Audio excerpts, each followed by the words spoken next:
Vamos orar mais uma vez?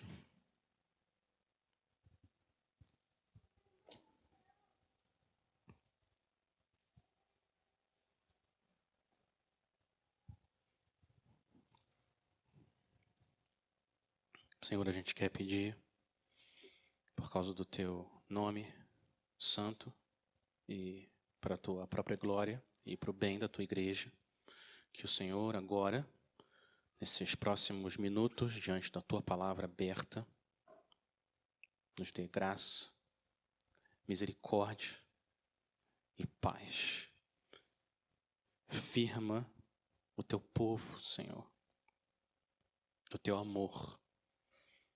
Nos lembra, Senhor, que nenhum poder do inferno e nenhum lugar nesse mundo pode nos tirar dos Teus braços, dos braços do nosso bom pastor, Espírito Santo. Nossa esperança é que o Senhor use a palavra que o Senhor inspirou para sustentar a fé do Teu povo. Alimenta agora, Senhor, cada uma das ovelhas de Cristo, em nome de Jesus. Amém.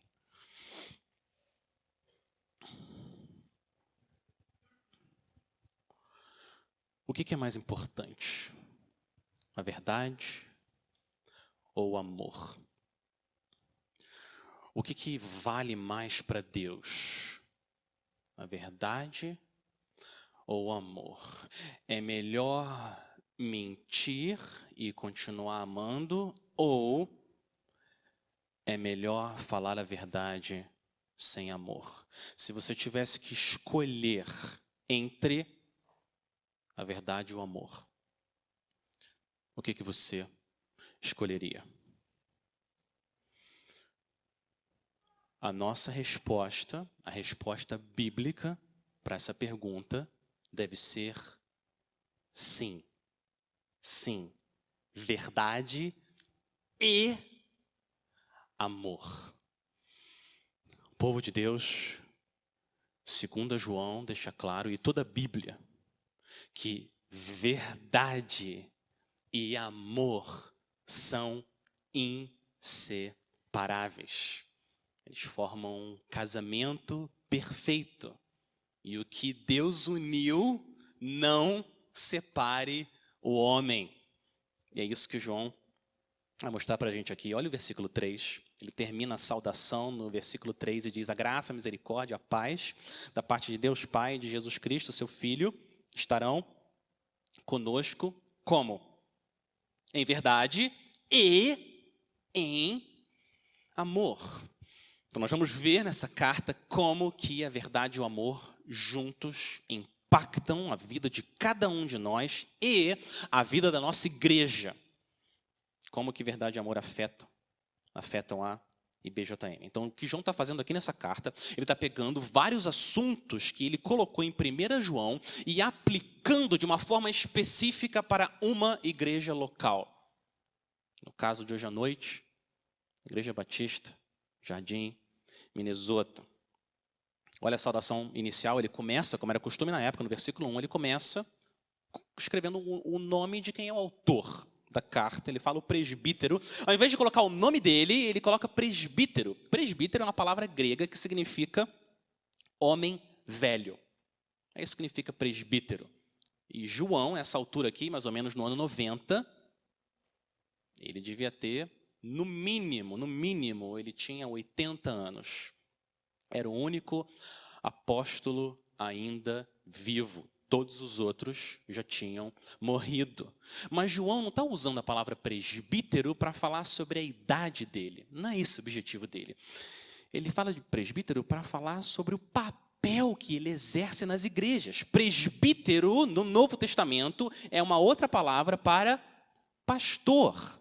Então, segundo João, é a carta do presbítero João, do pastor João. Uma carta de amor para a igreja do Senhor Jesus Cristo.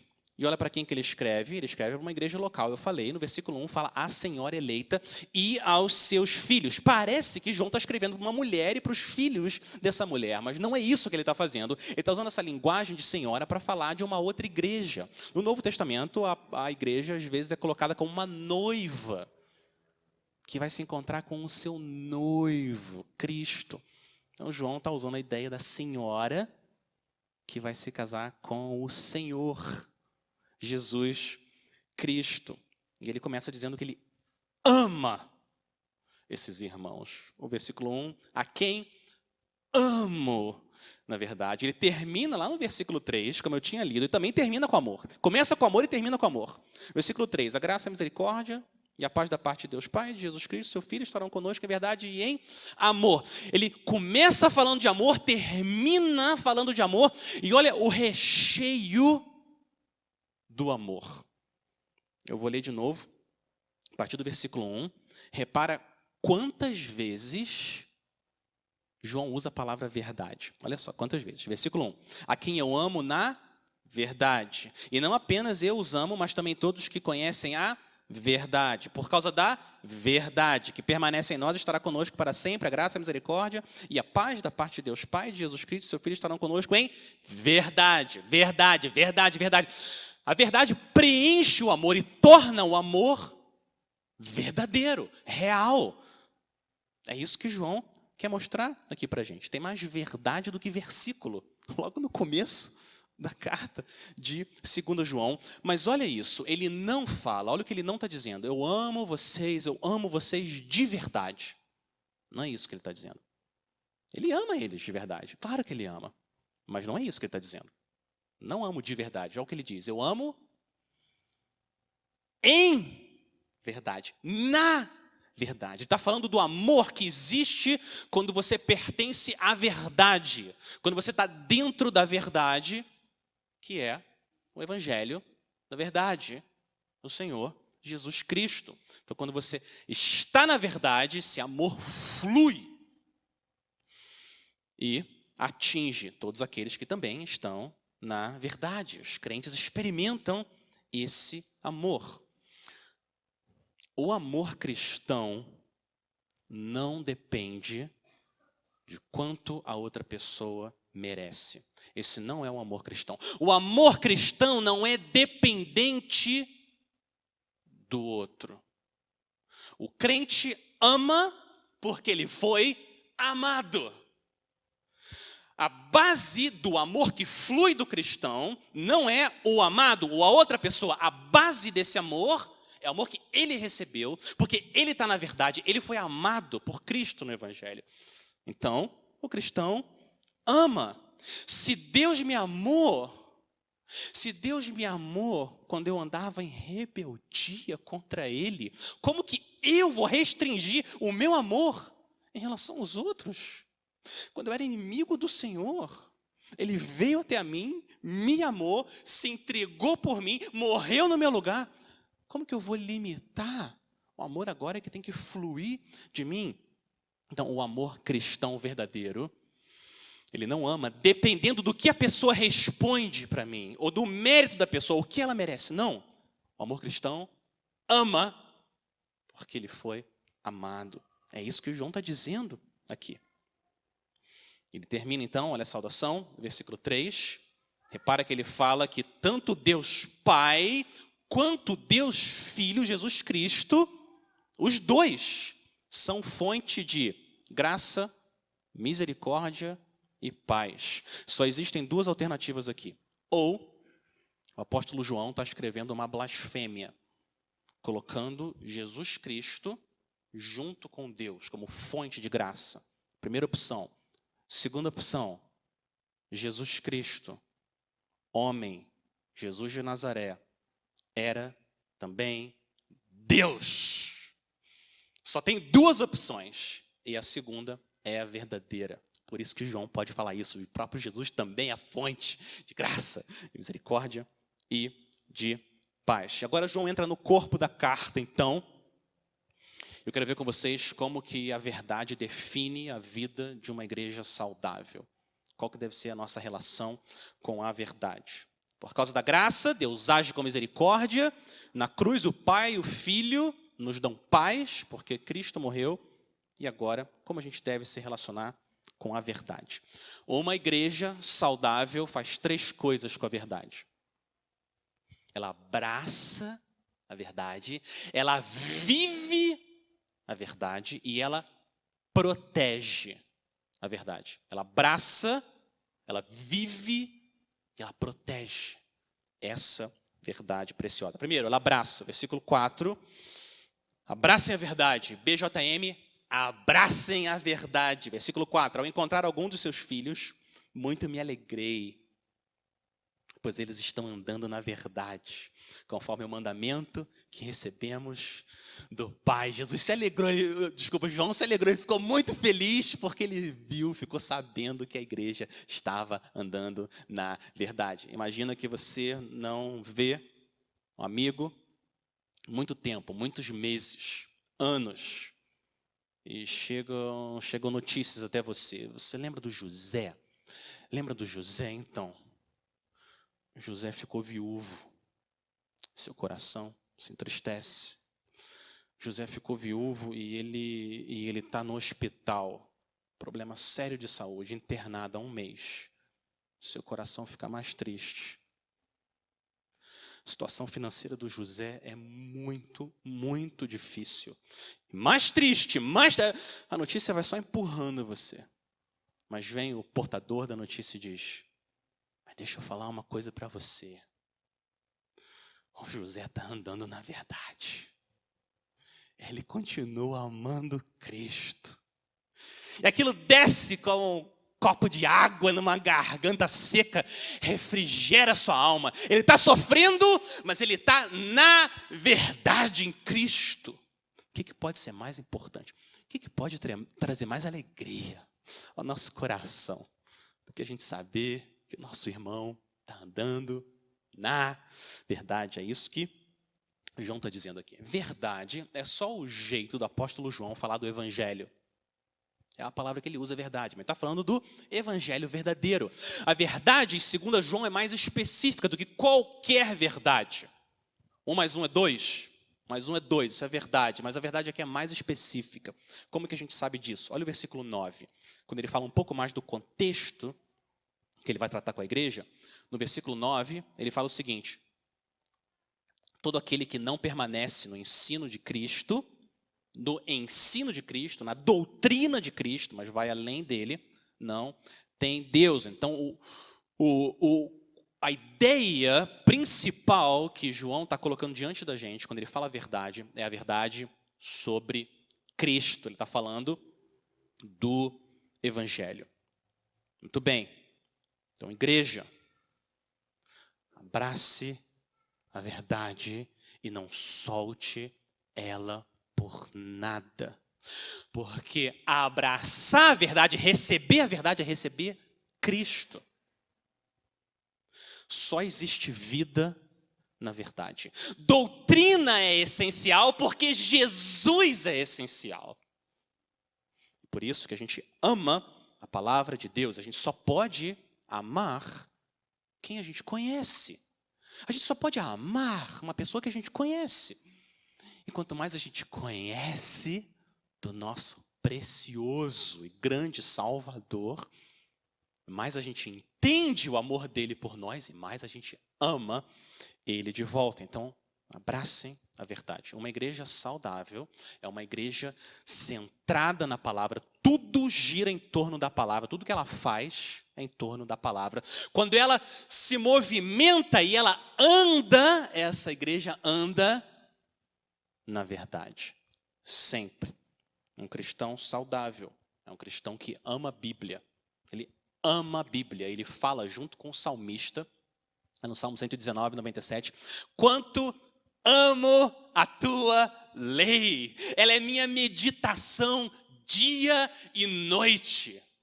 Tem saúde nesse coração que ama a verdade da palavra de Deus. Mas, como o pastor John MacArthur disse, sabiamente, conhecimento é essencial, mas não é suficiente. Conhecimento é essencial, mas não é suficiente. Andar na verdade é mais do que conhecer a verdade e crer na verdade. Não basta só conhecer ou abraçar a verdade. A gente precisa viver a verdade. É isso que João faz agora com a igreja e o Espírito Santo com a IBJM. Vivam na verdade. Vivam a verdade. Versículos 5 e 6. E agora eu lhe peço, senhora, igreja, não como se estivesse escrevendo um mandamento novo, mas o que já tínhamos desde o princípio, que amemos uns aos outros. E este é o amor, que andemos em obediência aos seus mandamentos, como vocês já têm ouvido desde o princípio. O mandamento é este, que vocês andem em amor. Viver a verdade é só uma outra maneira de falar, amem-se uns aos outros. Quando você abraça a verdade, essa verdade transforma o seu coração e faz você viver ela. E isso acontece quando você ama. O amor, Jesus disse, é o resumo da lei, não é isso? Como Jesus resumiu toda a lei? Ame a Deus e ame o próximo. Então, o resumo do que é obediência, em uma palavra, é o amor. Você quer obedecer a Deus? Ame. A gente ama. A nossa obediência não nos salva. A sua santificação, a sua piedade não contribui em nada para você ser declarado justo diante do Senhor. Não contribui em nada. Nós somos salvos só pela graça, só pela fé, só em Cristo. Dessa maneira que você é declarado justo no tribunal do Senhor. Mas, quando você desiste de tentar pagar pelos seus pecados e crê na obediência, só na obediência de Cristo, naquele que morreu no seu lugar, o que acontece é que agora você começa a manifestar essa verdade na sua vida. Você tem desejo de agradar o seu pai, que entregou o filho no seu lugar. Como é que você vai continuar pecando contra o Deus que sacrificou o próprio filho por você? Então tem esse desejo de querer agradar ao Senhor. Essa é uma outra palavra para obedecer. Obedecer a Deus. A Bíblia não reconhece em nenhum lugar, alguém que possa ser um cristão verdadeiro e não se importa com as coisas de Deus e não luta contra o pecado. Não tem nenhum versículo que descreve um crente assim. Ele ama o Senhor e manifesta esse amor obedecendo e amando. Olha o que João está fazendo aqui nesses versículos. Ele está entrelaçando 3 verdades, né? Um cordão de 3 dobras não se rompe facilmente, não é isso? Ele junta 3 verdades que não pode se separar. A verdade, o amor e a obediência. Esses 3 sempre andam juntos. No versículo 4, João falou que ele se alegrou porque a igreja anda na verdade. No começo do versículo 6, ele define amor como, o que é o amor para João? Andar em obediência. E no final do versículo 6, ele fala para a gente andar em amor. Ande na verdade, ande em obediência, ande em amor. Por quê? Porque os 3 andam juntos, sempre de mãos dadas. Você pega um, os outros vêm também. Sempre, sempre, não existe exceção. Mas eu falo para vocês, povo de Deus, continuem se amando, mas o que é exatamente se amar? Eu queria fazer um exercício espiritual com vocês aqui. Porque a gente fala amor e eu te amo, mas o mundo define amor de muitas maneiras que não são bíblicas. Então eu queria fazer o seguinte, vamos lá para 1 Coríntios 13 e vamos aplicar 1 Coríntios 13, que fala sobre amor, ao nosso amor. Quando você fala, eu amo você, minha esposa, eu amo você, meu marido, eu amo meus filhos, eu amo você, meu irmão em Cristo, o que deve vir à nossa mente? O que é esse amor? Vamos fazer um exercício espiritual e eu quero desafiar todos nós A gente orar para o Senhor refinar o nosso amor. Então, 1 Coríntios 13, a partir do versículo 4, não é isso? Então, quando eu digo eu amo você, o que isso quer dizer? Quando você fala eu amo você, você está dizendo o seguinte: eu amo você, eu sou paciente com você. Eu sou paciente com você. Eu sou bondoso com você. Eu não faço nada para causar mal a você. Eu não fico ardendo em ciúmes quando você dedica o seu tempo a outras pessoas e outras atividades.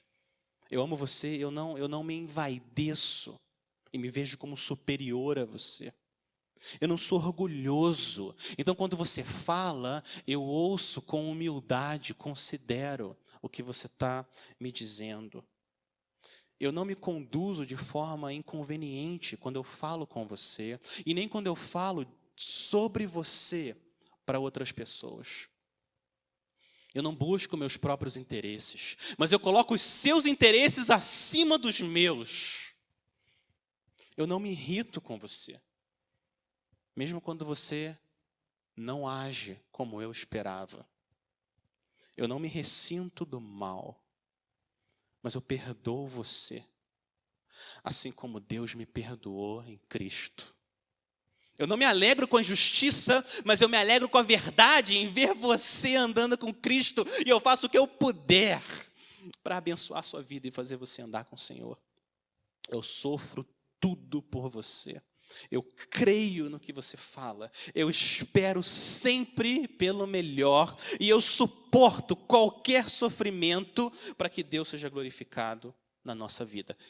Isso é amor. É isso que a gente está dizendo quando a gente fala eu amo você. Eu amo você. Ó Senhor, tem misericórdia de nós. Nos perdoa, transforma o nosso coração e faz o nosso amor ser bíblico. Esse é o amor de Cristo por nós. É assim que Cristo nos ama. E esse é o amor que deve circular na IBJM e nas nossas casas. Mas agora vem a razão. Por que João está encorajando a igreja a andar na verdade, na obediência e no amor? Por quê? E a razão é a seguinte. O objetivo principal é a proteção. É a proteção espiritual. A verdade, o amor e a obediência funcionam como muralhas espirituais para proteger a saúde e a vida de uma igreja. Por isso que o João está implorando com a gente, para a gente não abandonar a verdade e o amor. Olha o versículo 7. A primeira palavra do versículo 7, a NVI coloca de fato. Mas uma outra tradução, talvez mostre melhor a conexão que João está fazendo aqui, é a palavra porque. Na Almeida vem porque. E a conexão que o apóstolo está fazendo é a seguinte: povo de Deus, continuem firmes na doutrina, continuem se amando, continuem obedecendo a palavra do Senhor, porque, versículo 7, enganadores estão vindo e atacando a nossa igreja. Continuem andando na verdade, andando em obediência, andando em amor, porque nós estamos sendo atacados. O exército de Satanás vai atacar a igreja de Cristo. Essa é a razão por que João fala isso. Então, ele termina, depois de falar para a gente abraçar a verdade, viver a verdade, agora protejam a verdade. Protejam a verdade, ela é muito preciosa. Vou ler de novo o versículo 7 e 8. De fato, porque muitos enganadores têm saído pelo mundo, os quais não confessam que Jesus Cristo veio em corpo. Tal é o enganador e o anticristo. O alerta dele. Versículo 8. Tenham cuidado para que vocês não destruam o fruto do nosso trabalho, antes sejam recompensados plenamente. O que João está dizendo é que se uma igreja abre as portas para que o falso ensino, os portadores do falso ensino entrem, o que acontece é que o falso ensino vai quebrar o fundamento da igreja. Imagina uma construção e o engano, o falso ensino, quebra os primeiros tijolos próximos do solo. O que acontece é que tudo cai, tudo rui. E tudo que o apóstolo tinha construído pregando Cristo se perde. Tudo acaba. No nosso caso aqui, João não plantou nossa igreja diretamente, mas indiretamente. A doutrina de Cristo que vem através dele. Essa seriedade que João está colocando aqui para o povo de Deus. O versículo 8, quando ele fala ser recompensado plenamente, eu entendo que o que ele está dizendo está falando da vida eterna, da glória eterna. Ser recompensado plenamente é viver na plenitude da presença de Deus. É isso que está em jogo aqui. Igreja, se vocês abandonam a verdade, abraçam o ensino, a gente perde tudo, tudo. Só existe vida na verdade. Olha o versículo 9, vem João de novo, com a sua teologia simples e profunda. Assim como não é possível separar a verdade e o amor, não tem como separar o pai e o filho. Todo aquele que não permanece no ensino de Cristo, na doutrina de Cristo, no Evangelho, mas vai além dele, não tem Deus. Simples, não tem Deus. Quem permanece no ensino, no Evangelho da graça, tem o pai e tem o filho. Então, uma igreja saudável, ela abraça a verdade, vive a verdade, mas ela também protege essa verdade para ela não ser perdida. A gente não deve gostar de conflito. Não é normal uma pessoa gostar de conflito. Mas, enquanto o Senhor Jesus não voltar, a igreja está dentro de uma guerra. E ela precisa proteger a verdade que traz vida. E olha como João chama esses falsos mestres, enganadores e anticristos. Anticristo, inimigo de Cristo. E o problema está no versículo 7. Olha o falso ensino que eles trazem. Olha o versículo 7. O que eles dizem eles não confessam. Jesus Cristo, o Filho de Deus, ele não veio em corpo. Parecia que ele veio em corpo. Ou algumas pessoas entendem que eles diziam que ele era uma pessoa que veio um espírito no batismo e depois saiu antes da cruz, mas não era o Filho de Deus, 100% Deus e 100% homem, não era. Esse Jesus aí, ele não veio em corpo. Era o que eles diziam. E João usa essas palavras enganador e anticristo. Você acha que João está sendo muito duro aqui? Imagina, eles diziam, Deus é criador. Sim, Deus é criador. Todos nós somos pecadores. É a fé em Cristo que salva. Sim, várias verdades eles concordam. Mas eles negam essa verdade. Negam uma verdade. Jesus não era homem, não veio em corpo. E por causa disso, João, você chama eles de anticristos. Parece que João é duro demais. Será que João está sendo muito duro? Eu lembro uma vez eu estava conversando com uma mulher, testemunha de Jeová, e conversa vai, conversa vem. E ela falando, poxa, mas só por causa dessa discordância, se Jesus é Deus também ou não, só por causa disso, isso faz tanta diferença assim? É a mesma pergunta. Deixa eu tentar ilustrar o que está acontecendo com esse ensino. Tentar ilustrar. Tem um copo aqui que eu não bebi ainda. Você supõe que esse copo aqui, essa água, veio dos desertos gelados do sul da Noruega. É a água mais pura do planeta. Eu vi na internet ontem, R$100 o litro. Tá bom? Sul da Noruega. Pura. Você está com sede. Você quer beber essa água pura. Muito bem. E se a gente abre o copo e pinga só uma gota de um veneno mortal? O que acontece agora? Agora você morre de sede, mas você não vai beber esse copo. Por quê? Uma gota do veneno contaminou as outras 5.000 gotas aqui dentro. Tem algumas mentiras ou alguns falsos ensinos que contaminam o evangelho de uma maneira que a gente perdeu tudo. É por isso que João está agindo dessa forma. Uma mentira e a pureza do evangelho foi embora. Negar que Jesus era homem, ou negar que ele era Deus também. Negar que ele era homem, vamos ficar no contexto de 2 João, é jogar toda boa notícia do evangelho fora. Por quê? Porque se Jesus não veio em homem, como homem, então, na cruz, um homem, nosso representante, o substituto, não morreu. Foi alguma outra pessoa que morreu ou outro ser que morreu. E se Cristo, como homem, não foi julgado por Deus no nosso lugar, os nossos pecados ainda não foram pagos. E se os nossos pecados não foram pagos, a gente não tem acesso ao Deus Santo. Se Cristo não é homem, todos nós vamos perecer para sempre. Não é um detalhe, isso é tudo, é o evangelho. É por isso que João age assim. Igrejas são enganadores, se protejam. Não. Essa mensagem vai destruir tudo que a gente construiu.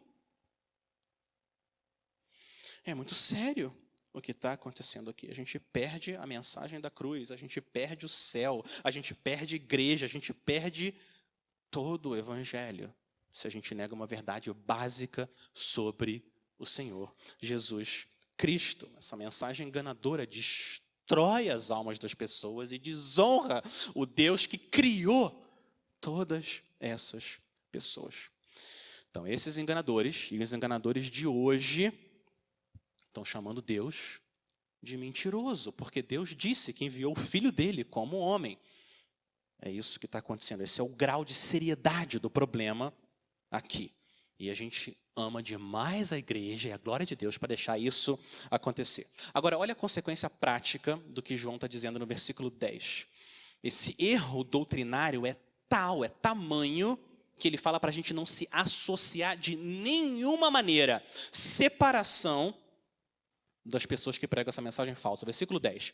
Se alguém chegar a vocês e não trouxer esse ensino, o ensino de Cristo, ele fala, não o recebam em casa, nem o saúdem. Olha o que João está dizendo. O que acontecia na época é que os evangelistas, os pregadores, eles iam passando, né, lugar em lugar, pregando a mensagem. Eles precisavam de hospedagem. Não tinha Ibis, não tinha esses vários hotéis, então eles tinham que se hospedar na casa de alguém, receber abrigo e alimento. João está dizendo, não receba eles em casa. Não apoiem esses falsos mestres de maneira nenhuma. Não contribua em nada para eles espalharem essa mensagem que separa as pessoas de Deus. Para pensar. Algum de nós, a gente ia ajudar ou dar dinheiro ou hospedar um criminoso?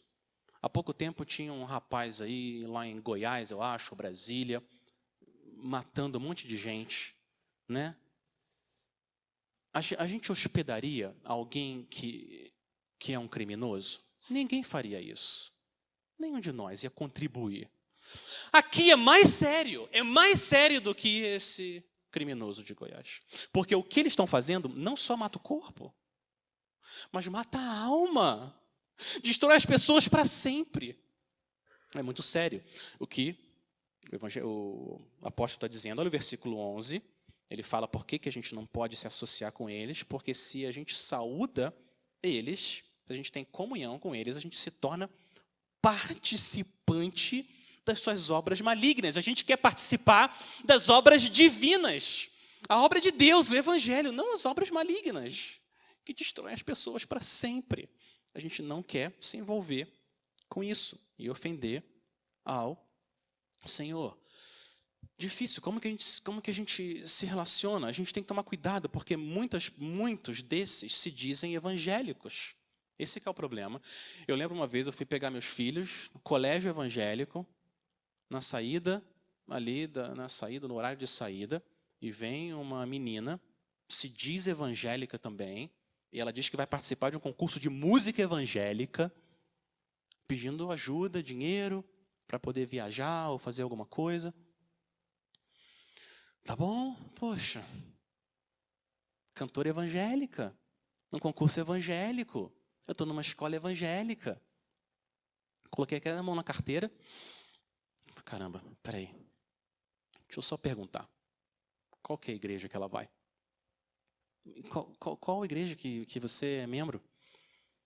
Eu sou da Igreja de Jesus Cristo dos Santos dos Últimos Dias. Ah, você é mórmon? Aham. Não lembro tudo que eu falei para ela. Mas eu falei, eu não posso ajudar você. O Cristo que vocês pregam é diferente do Cristo que eu creio. Eu não posso me associar. Eu quero que ela ande com o Senhor, mas eu não posso me envolver com uma mensagem que leva as pessoas para o inferno todo dia. Eles pregam outro, Cristo. Os enganadores vêm para roubar, matar e destruir. O Senhor Jesus veio para dar vida, vida em abundância. Não é o que esses enganadores estão fazendo. Mas aí você ouve isso, você lembra, porque você já leu os evangelhos, e você lembra que Jesus comia com pecadores, não é isso? Ele foi acusado disso. Ele comia com pecadores. Ele conversava com eles. Mas como é que a gente entende? O que João está fazendo aqui? O que ele está dizendo? Então, eu me sinto na obrigação de esclarecer o que João não está dizendo. O que João não está dizendo? João não está dizendo que você não deve receber não cristãos na sua casa. Não está dizendo isso. Não é isso que ele está falando. Testemunho de Jeová, toca lá a campainha, você não passa daqui. Não é isso que João está dizendo. Você pode convidar ele e oferecer café, mas você trata essa pessoa não como se fosse um irmão na fé, mas você prega Cristo. Não é isso que João está dizendo. Ele está falando para a gente não usar a nossa casa para hospedar falsos mestres, contribuir com ministérios que pregam uma mensagem falsa. É isso que ele está falando. Segunda coisa que João não está dizendo. Importante, João não está dizendo que você precisa ser grosseiro e mal educado. Também não é isso que João está dizendo. A gente tem que tratar as pessoas com dignidade. Todas as pessoas foram criadas à imagem e semelhança de Deus. Isso é importante porque algum de nós, a gente fica tão apaixonado pela verdade que se alguém desvia qualquer coisa, a gente já chega voadora. Isso não está certo. Não é isso que João está dizendo.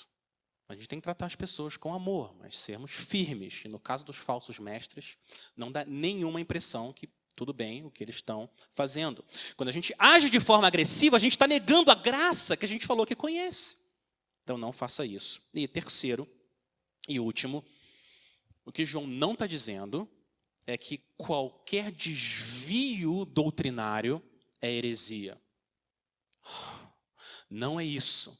Ele está falando de falsos mestres que pregam uma mensagem que condena as pessoas e não salva. Dá um exemplo dos nossos amados irmãos presbiterianos.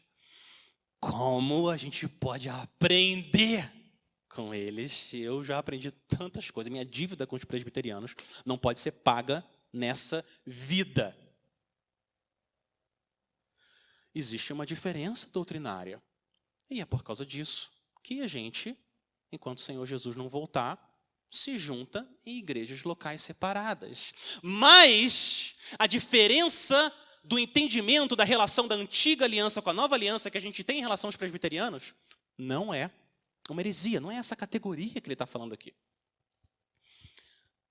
Se o Augustus Nicodemos precisar de um quarto em Campinas, poxa, é muito bem-vindo. Eu quero conversar teologia com ele, aprender muito com ele. Não é qualquer erro doutrinário que a atitude deve ser essa, certo? Não é isso que João está dizendo. Ele está falando das heresias, das seitas, daqueles que professam serem cristãos evangélicos, mas negam o evangelho da graça. Então Jesus, sim, ele comia com pecadores, ele foi até na casa de um fariseu, mas Jesus nunca, nenhum momento, deu a impressão que os falsos mestres estavam juntos com ele. Nunca. Existia uma separação enorme, tanto que ele entrou em confronto com os falsos mestres, até que isso levou ele à morte. O Senhor Jesus amava a verdade, porque ele amava a Deus.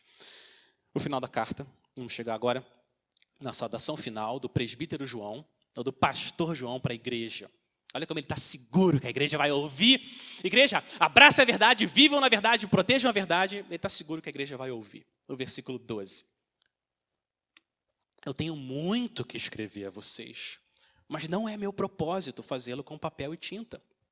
Em vez disso, espero visitá-los e falar com vocês face a face. No grego, a expressão é bonita, no original é boca a boca, face a face. Eu quero ver você, para que a nossa alegria seja completa. A nossa alegria só vai ser completa quando a gente tiver comunhão. Olha isso, João começou falando de alegria, ele termina falando da alegria que ele vai ter em visitar. Por quê? Porque o crente ama estar com os outros crentes, outros cristãos. Cristão tem prazer em outros cristãos, é ou não é? Salmo 16. Quanto aos santos que é na terra, eles são os notáveis nos quais tenho todo o meu prazer. Davi tinha prazer no povo de Deus, e esse é o amor que o Senhor coloca quando a gente recebe a verdade. É uma preparação para a gente ir para o céu, é estar com o povo de Deus. Mas olha que interessante. João está usando a tecnologia disponível para ele. Ele pega um papiro, pega pena, pega tinta, tecnologia que ele tinha, e ele escreve uma carta. Mas ele não entende que isso é suficiente. Ele não acha que isso substitui a comunhão. Olha o que ele fala. Ele podia escrever mais, mas eu quero visitar vocês. Eu quero ver vocês face a face. Eu quero ter comunhão com vocês. Eu quero ter contato físico, viver a verdade. Eu entendo, João não vive na nossa época, mas eu entendo que João enxerga a comunhão como sendo uma comunhão presencial. A gente agradece ao Senhor pela tecnologia. Senhor, obrigado pela internet. A gente pode transmitir a palavra de Deus, gravar o que é pregado. Sim, louvado seja o Senhor pela internet. Mas a tecnologia não é um substituto. Eu entendo que João ia rejeitar a ideia de culto online. O culto significa estar presente, ter comunhão face a face. A gente usa a tecnologia, mas achar que ela substitui é um erro. Não é isso que a palavra do Senhor diz. A gente precisa ter doce comunhão. E João termina dizendo que essa comunhão que existe de forma física na igreja local também deve se espalhar para outras igrejas. Olha o versículo 13. Ele termina dizendo: os filhos da sua irmã eleita, que é uma outra maneira de falar, os crentes da igreja onde eu estou, enviam também saudações. Os cristãos da minha igreja estão mandando saudações para vocês. Uma igreja que se isola, não tem comunhão com nenhuma outra igreja, nenhum outro cristão. Isso não é bíblico, isso não é andar na verdade. O Senhor abre oportunidades para a gente ter parceria com igrejas em Sumaré, em Moçambique, e no Acre, e aonde for. A gente deve abraçar essas oportunidades e termos parcerias no Evangelho. Então, povo de Deus, vamos continuar proclamando a majestade de Cristo, para que as pessoas sejam transformadas e Deus seja exaltado. Então, continuem abraçando a verdade e amando a doutrina. Continuem vivendo a verdade, se amando como vocês têm se amado, e protejam a verdade. A gente precisa proteger a verdade e todos os enganos, para que o nome de Deus seja honrado, o evangelho verdadeiro continue edificando a igreja e produzindo frutos. E se a gente fizer isso, assim a nossa alegria vai ser completa. Vamos orar? Vamos orar. Senhor, nós queremos agradecer o Senhor pela Tua palavra, pela verdade. Nós cremos que o Senhor nos deu um livro e que nesse livro o Senhor revela a doutrina de Cristo, quem Ele é de verdade. O Deus que se fez homem e se entregou na cruz, no nosso lugar. Senhor, a gente quer pedir que o Senhor proteja a nossa igreja do erro. Nos proteja, Senhor. A gente quer pedir que o Senhor nos ajude também a andar em amor. Que a gente manifeste a nossa fé em atos de amor uns com os outros. E a gente pede, Pai, que a nossa igreja, a IPJM, possa ser encontrada fiel quando o Senhor Jesus voltar. É no nome dele que nós oramos. Amém. Amém. Vamos